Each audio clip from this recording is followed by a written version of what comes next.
Hello and welcome to the episode number 6 of Sit, Sip and Share by ESN Aus, and we are celebrating mobility and cultural exchange across the globe with Erasmus Days.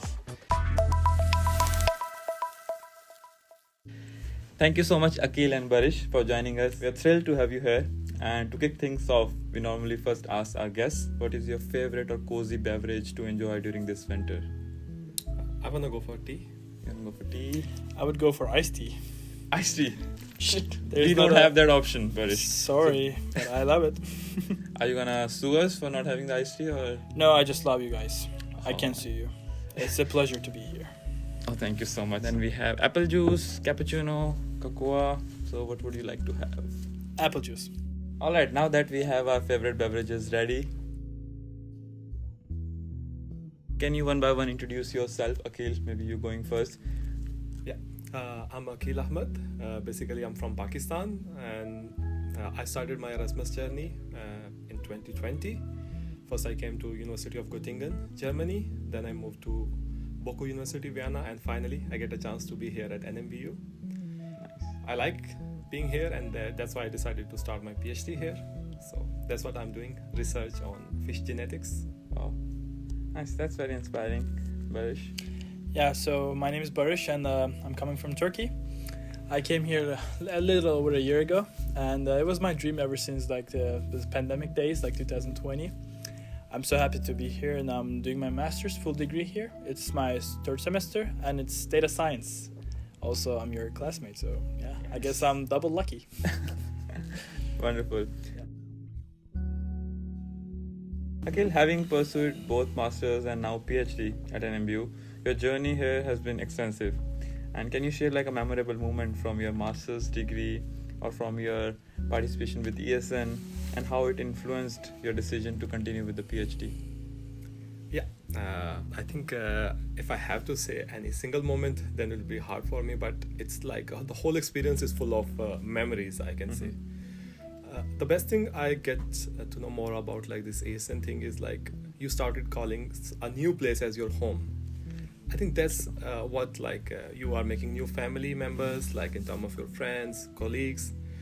The places belongs to you, when you're like if somebody is roaming through the same street, or somebody is going to Germany, and I can tell them okay, what's on your left and what's on your right.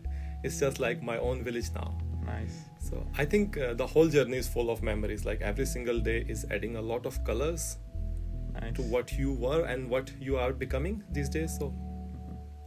All right. And Baris, as an international student in your second year, what motivated you to choose NMBU and pursue data science? Any specific aspect of the program that stood out to you? Well, before coming here, I was actually working professionally, and I was struggling to keep up with some different concepts. So I wanted to expand and enlarge my knowledge on this case. And what is better than just studying masters, I thought. So I came here. I mean, first of all, I decided to make a progress towards masters. Then among countries, I was in a dilemma between Germany and Norway, and I don't know if you're familiar with statistics, but Norway is just better in every single metric when it comes to having a better environment. So I went with Norway instead of Germany, and here I am. So yeah, it motivated me quite a lot. So I'm pretty satisfied with my decision at this moment. Nice, thank you. I'm happy for you, Baris and Aqeel, that you are enjoying your journey here.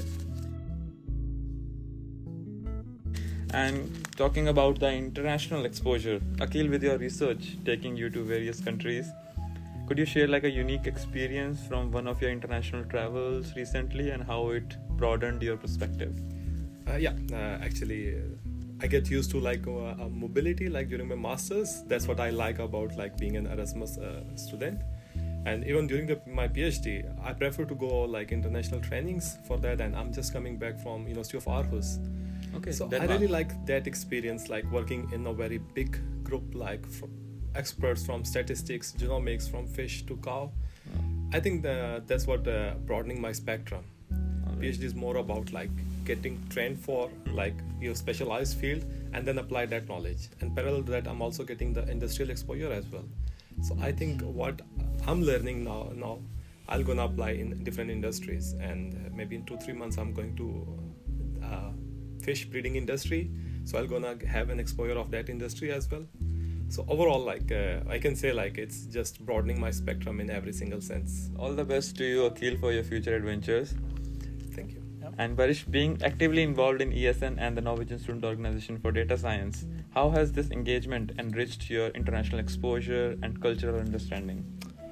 Well, to be honest, I can just say that my Norway experience overall just can be split into two parts. Mhm. Before I met with ESN, then after I met with ESN. So after meeting the ESN, I actually expanded my knowledge on different cultures. And I don't know if it's because I'm Turkish, like it's the gateway between Europe and Asia. I was always so into learning new cultures simply because I'm coming from a place where it's a synthesis of where the East meets the West, and now I can clearly, literally experience it, on my own. So it's a wonderful experience, I would say, and I just love being on an interaction with different cultures, because when you meet with another person, it feels like you're learning new stuff about the other parts of the world you have never been to.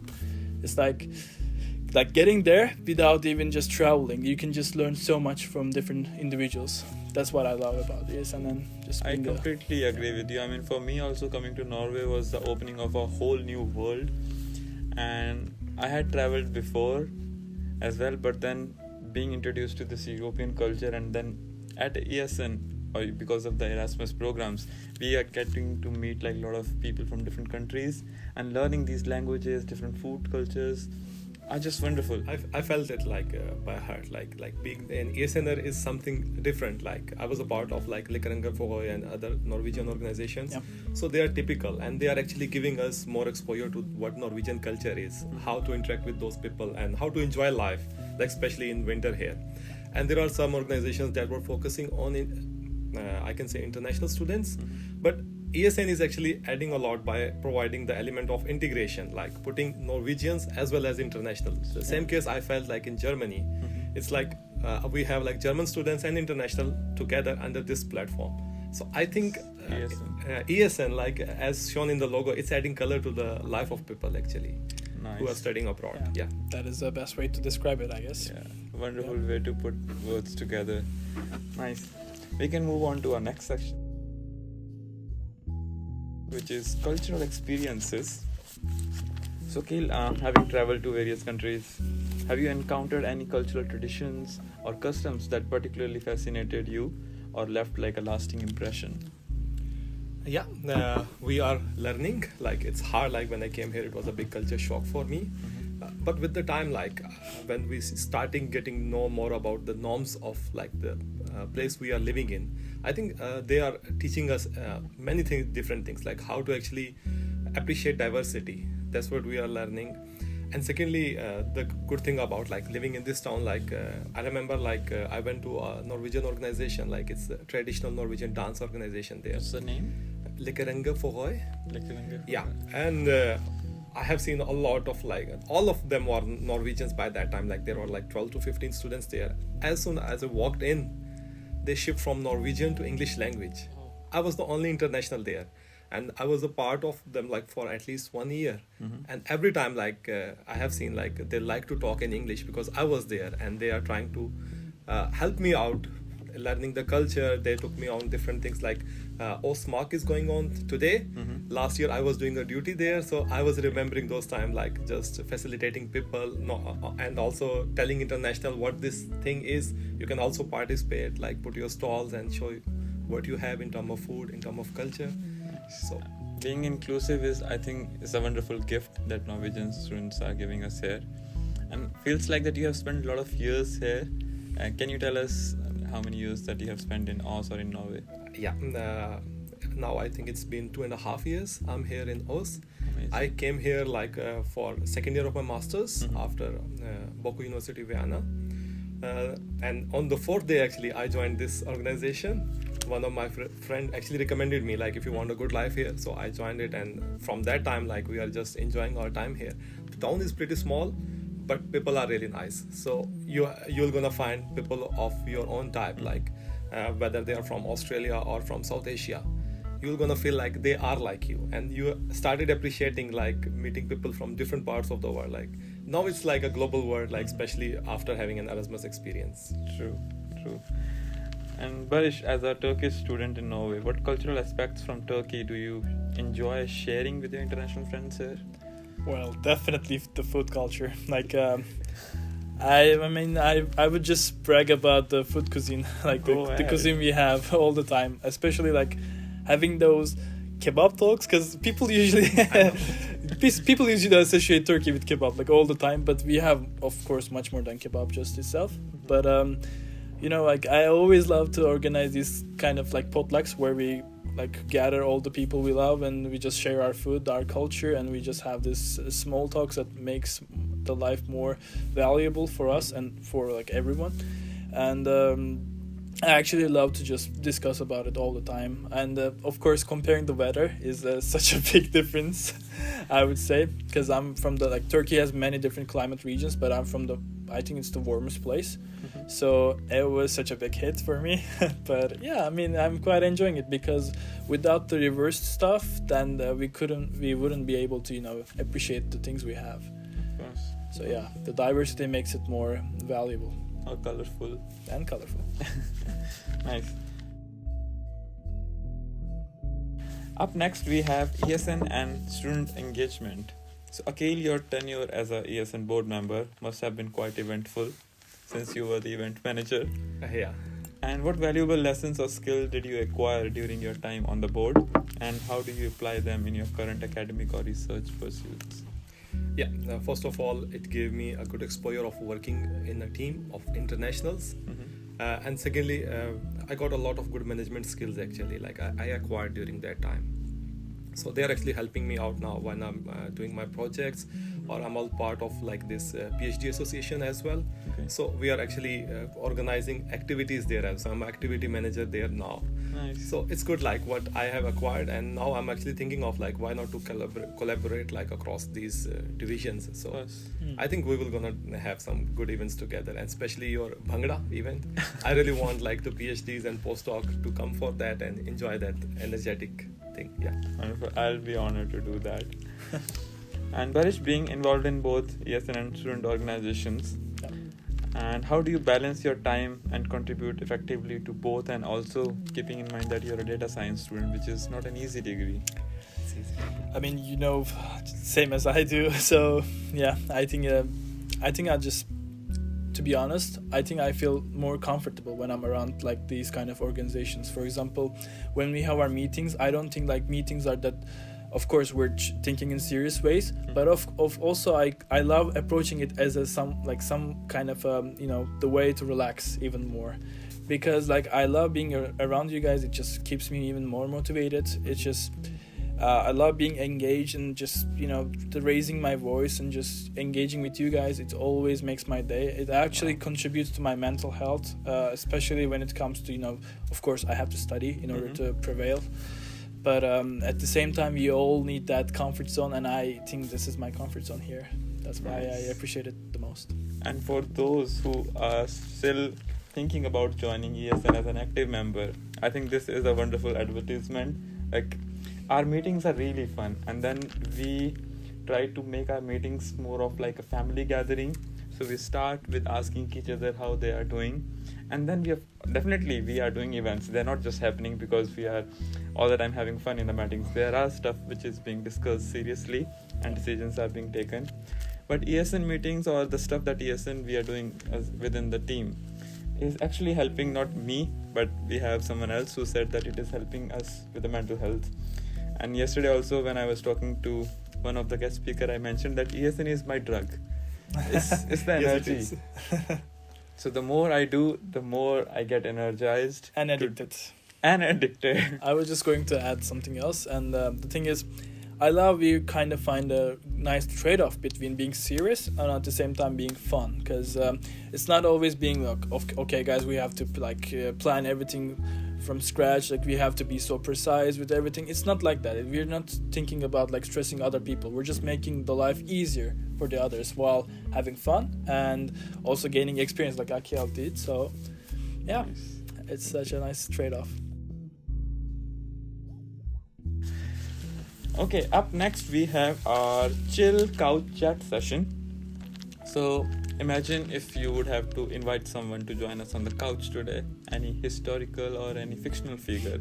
Who would that be and why? One by one, maybe. Aqeel, you wanna go first? Oh, that's a hard question for me. If I have to think about like a historical person, but I really wanna recall like one of the students from France, Sasha. I want him to be here because when I started my time here, we were together like this in ESN board. Like he was a part of social committee, so he actually teach like together like in ESN like how actually to live life, how to get busy with these things. And then what we are discussing about this voluntary thing, like being a part of board member, it's more like a family thing. I'll gonna support what you guys already said. So it's more like when we are tired with the class schedules and stuff like that, we just gather as a family, like either on a food or like that. We start enjoying like that management of the events. So I think I would like to call him here. And That's a very unique answer. I mean, all these episodes, people were inviting famous historical figures or fictional figures. But nice if your friend is listening to this. I think he'll be very happy. Yeah, sure. And Baris. Well, of course, I would go easy with like a historical figure, but I would just say my sister, actually. Because ever since I came to Norway, like it's been a little over a year, as I told you, she's been one of the greatest supporters of mine, and like we always call each other and just try to support each other. But she always wanted to make it to Norway. Like she couldn't arrange the visa, did stuff, and everything went like a bit bad, but still she always wanted to be here. So it was just great to experience. I would love her to experience it on her own, as like I'm doing at the moment. It would be really cool, but I'm pretty sure she's going to watch it, so and she will keep on supporting me, so that's all that matters. Okay, so let's test this. If she would have been here, what beverage would have she picked? From tea, different juices, or coffee? Definitely Turkish coffee. Turkish coffee. Yeah, okay, definitely, for sure. All right. Thank you so much for sharing this. This was really unique. I'm just happy that you guys have like really thought about this. We have rapid fire round. So one by one, I'll ask you certain questions. So you have to quickly answer them. So we can start with Baris first. Sure. Favorite data science tool? Power BI. Best ESN event you have attended? Halloween party. This one is coming very soon. Advertisement. Nice. Favorite Turkish dish? Iskender kebab. It's a type of kebab. Okay. Night owl or early bird? Night owl, for sure. And top skill you have learned in ESN? The collaboration. Nice. Northern Lights or Midnight Sun? Midnight Sun. Nice. Thank you so much. That was quick. Okay. Akil, now it's your turn. So favorite country you have visited? I would go for Italy. Turkey. Most interest? Are you trying to pursue it? No. I wanna go there. I haven't visited, but I'm talking like from the countries I visited until now. So I know. Alright. Most interesting research findings? The work I'm currently doing, it's about feed efficiency in fish. We are not only enhancing the welfare of the fish, but also reducing the production costs to feed the world, like in terms of more as a protein source. Wow. So Nice. Preferred study spot, library or a cafe? Cafe. Best thing about Norwegian winters? Yeah, best thing, snow. No, mine too. Dream research destination?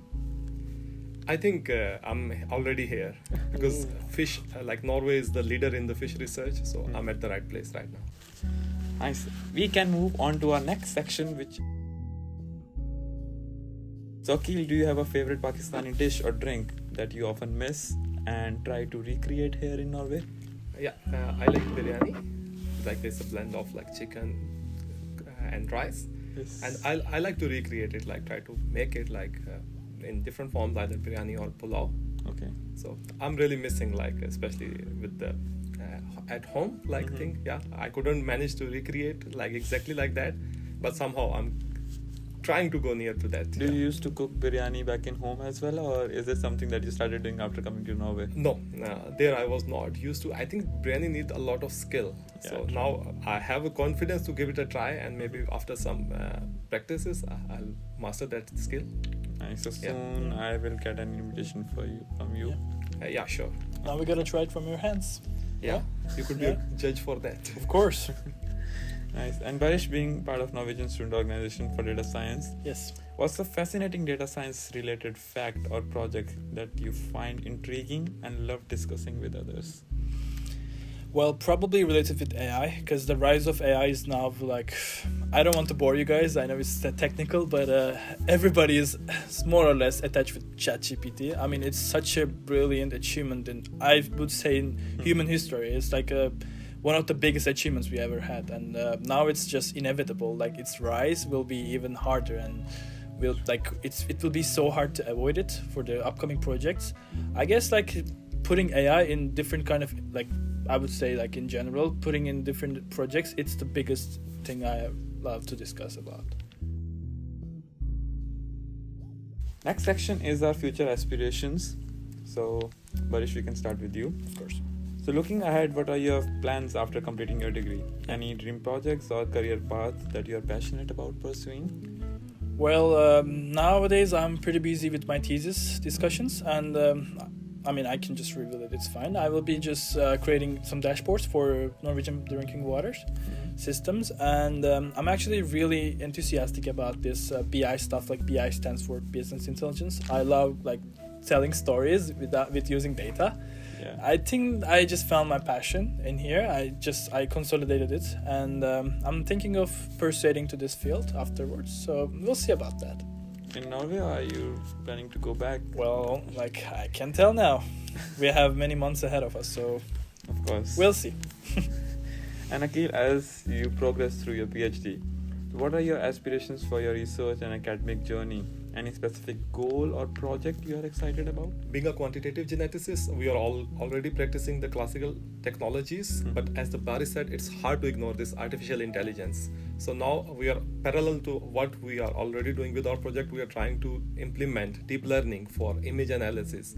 So we want to develop like some technologies like for phenotyping the fish, so that we don't have to take the fish out of the natural environment and analyze it chemically. So why not let the fish in the tank, and then through images or videos or through spectral analysis, we'll try to get most of the information from the fish. So I think that will be not only my dream, but for all of the fish breeders, like to make technologies in which fish is in the natural environment and we are getting the data what we want. That's an exciting project. Yeah, sure is. Amazing. Thank you so much for sharing your experiences in different countries, your experiences in different student organizations. Thanks to you for inviting us back to where we belong. Of course. And I am really happy to see that you are carrying ESN on your chest on a hoodie. Actually, this hoodie was designed by one of my friends. Okay. And when I was a board member in ESN, so I love it, and that's why I'm carrying this today with me. Nice. It looks good on you. Yeah. Yeah, thank you. I can Thank you add for hosting one. us. I can add one more merchandise to your collection. So every episode we gift something to our guest speaker for sharing such wonderful stories. So this time we have designed ESN diary and a pen. So I would like to give that to you. For you, That's an honor. Varish. Thank you. Perfect. And there you Thank go. you so much. I think it's a nice gift to write down the memories. You can use whatever way you want. So we don't to. forget those. Any final thoughts or messages you would like to share with our viewers? Well, thanks for the word. I would just say, before coming to here, I have it was my very first abroad experience, so I was fearing so much. But as far as like I could say, after having some months after I got used to this, mostly thanks to ESN and all those wonderful people, I feel like I was always living here, like for many years. It feels like that. It feels like home. So I would just say, if you have a little bit of like skeptical ideas about like coming to Norway, it can be anywhere else in the world, of course.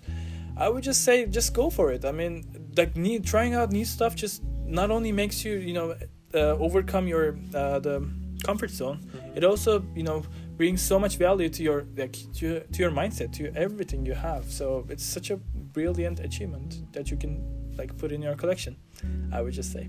So mobility and cultural exchange is beautiful. Just go for it.